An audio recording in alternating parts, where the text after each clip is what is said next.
Right now I'm here with an amazing photojournalist who went into the trenches the days after 10/7 to capture some of the most horrific moments from the biggest massacre of the Jews since the Holocaust. Hen has won awards for her work, and now she's going to walk me through some of her most powerful photos. I know these guys. These are the Goldbergs, yeah.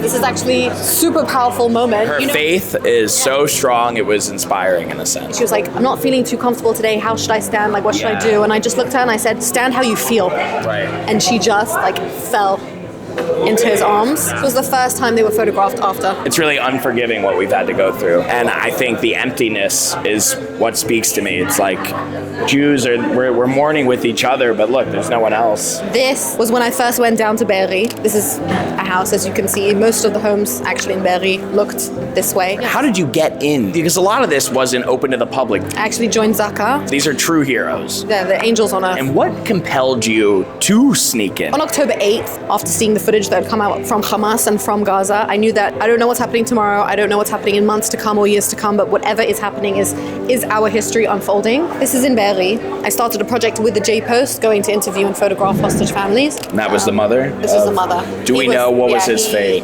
About a month after he was declared that he was killed. What made you not title this one? I couldn't. Really?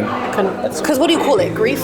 Like a mother in grief? Like there's just no words to explain. There's no words for it, so. Wow, look at the look in this kid's eyes. What do you think of when you see a children with that look? They need to grow up in this world. I interview people constantly. They deny that any babies, kids were even harmed, let alone killed. And it's just undeniable what happened to the children of October 7th. It's just so crazy to see the word 2023 written on something that should be from 1943. This is a family who their house was completely destroyed. Members of the family were killed. Members were taken hostage. 7 of them were taken hostage. And this is them actually returning to sift through anything that they would find that was remaining. So it's very much about the light in the darkness. I think it's hope and it's kind of rebuilding, which is what Israel and the Jewish people do. The brightness of what they're doing, they're hugging in something that, again, I mean, this looks like when you see the gas chambers. This is exactly that. This is that house that we just saw. And this is when I was in Auschwitz, a few months later. That's just where my head was going. Yeah, wow. I hate to even ask that, but is this bloody hands? Like an imprint from the ash on the walls. Was this most likely their last? Yes. Oh, God. This is quite a victorious picture. This is in Gaza. You got into Gaza? Yeah. Were you scared? No. It is horrific to know that there are parts of a place that have been turned into this, where obviously there are babies, kids who are born into this who have no clue what the hell's going on. They don't deserve this. This is a chick about to go into Gaza. Yeah, wow, look at that. Here you have women with so much freedom that they can actually fight for their country. Funerals. I've been to countless funerals. I can't count anymore.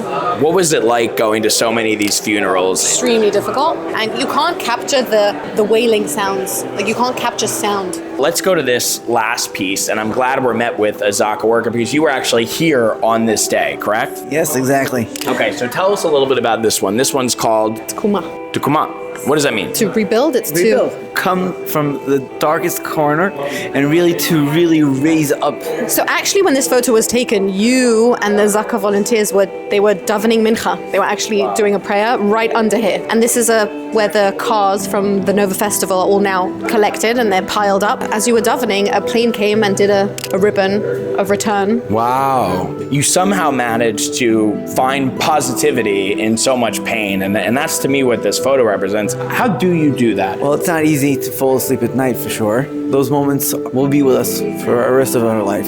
Knowing that we're doing the right thing, knowing that we're able to really give hope to the families, that's our main point. We say, God, help me to fall asleep.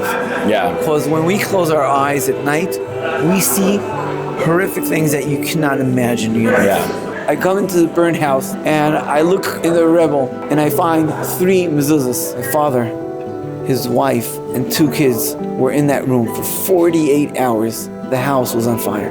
Flames all over. And the room, there was no smoke. Nothing happened in the safe room. Wow. Zaka members came in with the idea of to save the families, to take out whoever. They were alive? They were alive. Wow. Basically, the casing were burned, plastic bent, but the cloth, the scroll inside was totally whole. And everywhere where I go around the world, I spoke in the UN, I spoke in the Parliament of England, France, Germany, I always have it with me. So this is a mezuzah that was burnt, melted, but survived. Survived, yeah. I need to give you a hug. You are like a representation of what it means to be Jewish, finding light in the darkness. Thank you so much for documenting what needs to be documented in the history books. And I have a feeling some of these photos will end up in those history books. So thank you so much, guys.